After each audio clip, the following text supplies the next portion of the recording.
Assalomu alaykum. Savollarga javob. Demak, assalomu alaykum opa, yaxshimisiz? Biz siz oldingizga borganimizga 4 oy bo'ldi. Imkon bo'lib dorilarni ichira olganim yo'q edi. Shunga endi ham ichirsam ta'sir bo'ladimi deb so'rashibdi. Qaranglar. Diagnostikadan keyingi holatiga qarab turib, diagnostikaga o'sha dorilar yozib berganman.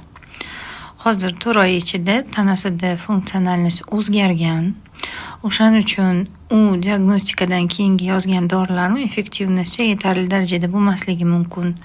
Ba'zi organlarning funksiyasi 4 oy davomida o'zgargan bo'lishi mumkin. O'shaning uchun dorilarni ichirmagan holatda ilojisi bo'lsa повторно diagnostikaga kelib, boshqatdan tushirib diagnostikaga keyin dorilarni ichirsangiz effektivnosti yaxshiroq bo'ladi. U sizni bolangiz uchun yaxshiroq effekt beradi.